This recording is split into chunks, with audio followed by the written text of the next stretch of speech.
পাথুরিয়াঘাটা রাজবাড়ি। এই রাজবাড়িটি প্রতিষ্ঠা করেছিলেন খিলাদ ঘোষ, মানে খিলাদবাবু। তো খিলাদবাবু যখন প্রতিষ্ঠা করেছিলেন এই বাড়িটি, সেটা প্রায় আপনাদের যেটা বলছি 150 বছরেরও বেশি পুরনো বাড়ি এই রাজবাড়িটা। তো এখানে আমরা আজকে সবাই মিলে এসেছি একটা ওয়েডিং শ্যুট করতে। এই বাড়িটায় এসে একটা অদ্ভুত অনুভূতি হচ্ছে মাঝে মাঝে কাজ করতে গিয়ে, যে কখনো হয়তো মনে হচ্ছে যে খিলাদবাবু গড়গড়া নিয়ে বসে গড়গড়া টানছেন, সেই গড়গড়ার ওই আওয়াজ একটা অন্য রকমের একটা আওয়াজ হয়, সেই গড়গড় গড়গড় করে আওয়াজটা ওইটা হয়তো কানে ভেসে আসছে। বা কখনো মনে হচ্ছে যে খিলাদবাবু হয়তো পায়ে খড়ম করে খটখট খটখট করে হেঁটে বেড়াচ্ছেন এ প্রান্ত থেকে ও প্রান্ত। তো একটা অদ্ভুত রকমের ফিলিংস নিয়ে কাজ করছি আর কি। খুব ভালো লাগছে কাজটা করতে এখানে। আর অদ্ভুত রকমের পরিবেশ এখানে। প্রায় 254টা ঘর আছে এই পুরো বাড়িটা নিয়ে। প্লাস এখানে একটা সুড়ঙ্গ আছে, যে সুড়ঙ্গটা পুরো গঙ্গা পর্যন্ত গেছে, যেটা গঙ্গার সাথে কানেক্টেড ছিল, কিন্তু এখন ওটা অবভিয়াসলি ব্লক করে দেওয়া হয়েছে জায়গাটা। তো অদ্ভুত রকমের পরিবেশ বাড়িটায়। তো এখানে এসছি ওয়েডিং শ্যুট করতে, যেটা হচ্ছে এই ভেন্যুটাই বাড়িটা এখন দেওয়া হবে ওয়েডিং পারপাসে, শুটিং পারপাসে, প্রি ওয়েডিং পারপাসে। তো এটা আপনারা যে কোনোভাবে এনাদের সাথে কন্ট্যাক্ট করে যারা আছেন এখানে মেনলি অর্গানাইজ করেছেন এটা exposure event management company and black thunder event management company, দুজনে একসাথে কোলাবোরেট করে এটা করছেন আর কি কাজটা। তো ভীষণ ভালো লাগছে আর খুব ভালোবেসে আমরা কাজটা করছি। আপনি আজকে যে বললেন এখানে আমি ছেলের মায়ের চরিত্রে রয়েছি আর কি। খুব ভালো লাগছে কাজটা করতে। এখানে আমরা গায়ে হলুদের সিন করছি, এরপরে আমরা যাব মেহেন্দি সিন করব আর কি, তারপরে বিয়ে আলটিমেটলি। পুরো ব্যাপারটা আমরা শুট করে এখানে আমরা একটা সকাল থেকে আজকে সকাল থেকে একদম মানে সকাল থেকে সারা দিনের একটা প্রোগ্রাম রয়েছে এখানে।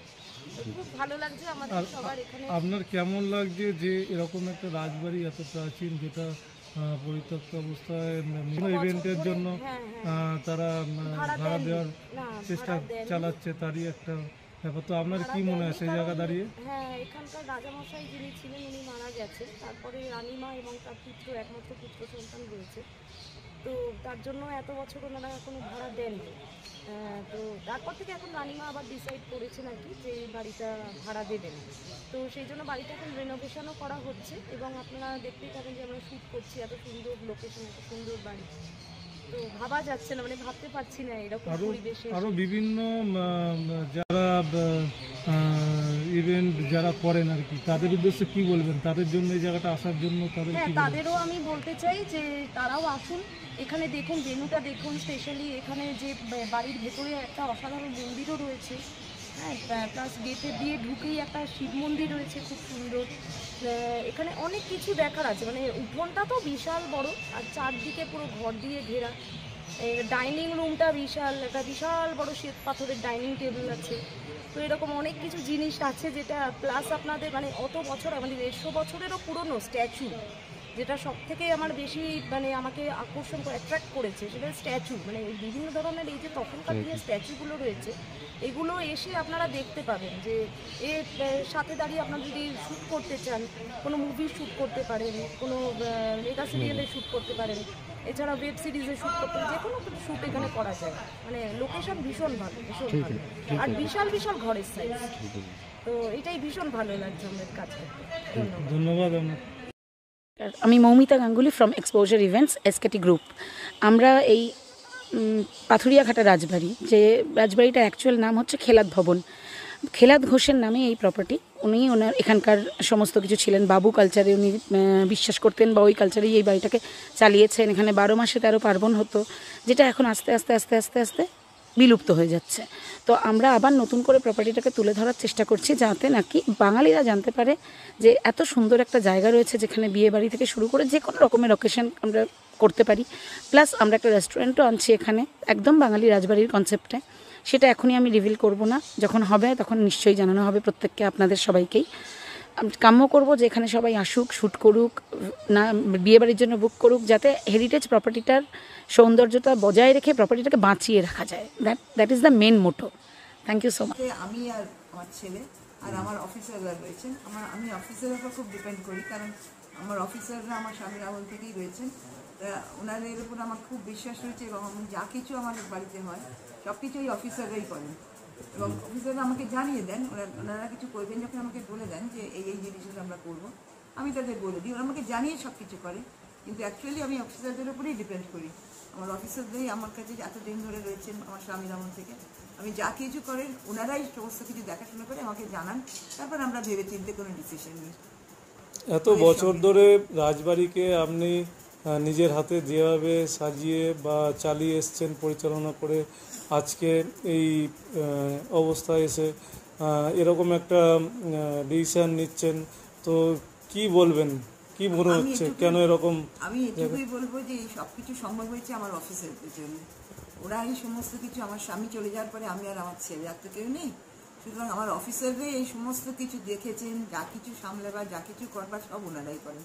ওনারা যা কিছু দেখে বুঝে ভালো ভেবে আমাকে বলেন, তারপর সেই মতো আমরা সবাই মিলে ঠিক করে ডিসিশন নিই। এবং আজ যে এত ভালো হয়েছে কিন্তু সব আমার অফিসারদের জন্য, কারণ আমার একার পক্ষে তো কিছু করা সম্ভব ছিল না। ওনারাই আমার পাশে রয়েছেন এবং ওনারাই সমস্ত কিছু দেখাশোনা বলুন, এই যে এত উন্নতি দেখছেন, এত রকম কালচারের আমরা চেষ্টা করছি, সব কিন্তু আমার অফিসারদের জন্য। ওনারাই সব কিছু দেখেন, ওনারাই সব কিছু করেন, আমি ওদের উপরই সব কিছু ছেড়ে দিয়েছি। তারপর ওনারা সব কিছু আমাকে জানান, সেই মতো আমরা আবার সবাই মিলে ডিসকাস করে ডিসিশন, ফাইনাল ডিসিশন নিই। আপনাদের এখানে দুর্গাপুজোটা বিখ্যাত শুনলাম, সেটা নিয়ে যদি কিছু বলেন। দুর্গাপুজো হয়, শুধু দুর্গাপুজো না, আমাদের জগদ্ধাত্রী পুজো খুব বিখ্যাত। কারণ জগদ্ধাত্রী পুজো হচ্ছেন আমাদের বাড়ির অধিষ্ঠাত্রী দেবী।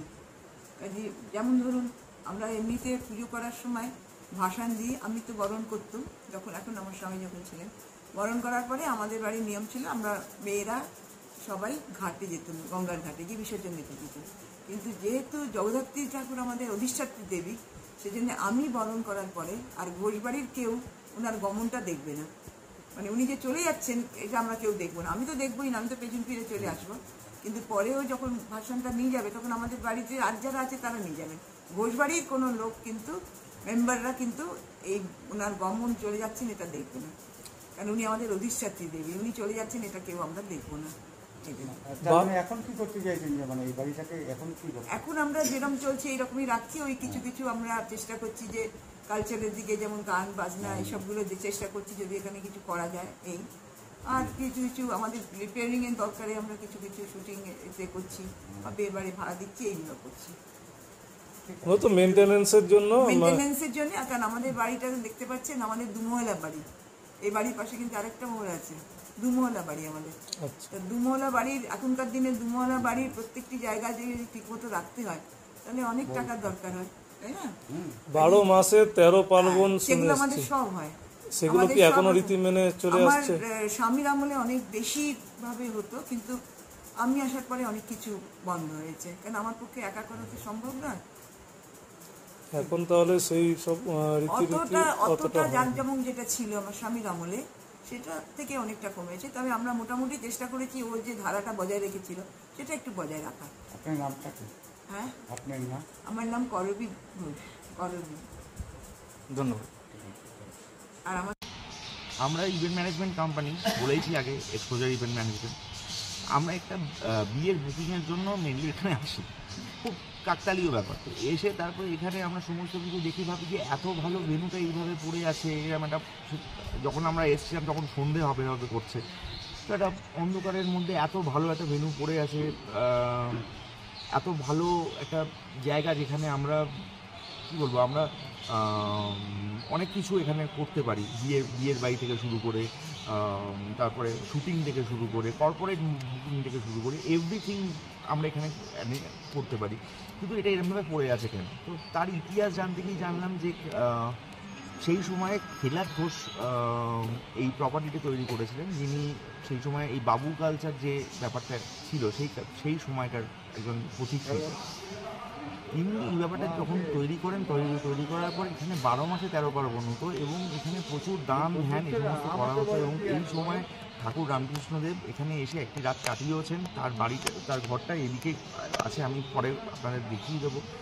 তো এইগুলো হওয়ার পর যখন আমরা কর্তৃপক্ষের সঙ্গে কথা বললাম যে কীভাবে এটাকে ঠিক করা যায়, তখন ওনারাই আমাদের ওপর দায়িত্ব দিলেন এক্সপোজার ইভেন্ট ম্যানেজমেন্টের ওপর। It's a sister concern of SKT Enterprise. তো আমাদেরকে দায়িত্ব দেওয়া হলো, আমরা সেভাবে প্ল্যানিং করে আমরা এখন থেকে রেগুলারলি বিয়ে, শুটিং, কর্পোরেট বুকিং, এগুলো সমস্ত কিছু আমরা দেখাশোনা করব। আপনাদের আমি চাইছি যে সমস্ত বাঙালি আমাদের ফেলে আসা যে বাঙালি কালচারটা, সেই বাঙালি কালচারটাকে আমরা যেন ফিরিয়ে আনতে পারি। আমরা সমস্ত বাঙালি যারা সমস্ত বিশ্ব জুড়ে আছে তারা যেন সবাই এখানে আসে এবং এসে আমাদের সঙ্গে নিজেদের মূল্যবান সময় কাটিয়ে নিজেদেরকে আনন্দিত করতে পারি। অনেক কিছু আছে, যেমন আমরা রাজবাড়ি খাওয়া দাওয়ার ওপর একটা কনসেপ্টে আমরা একটা রেস্টুরেন্ট এখানে চালু করতে চলেছি।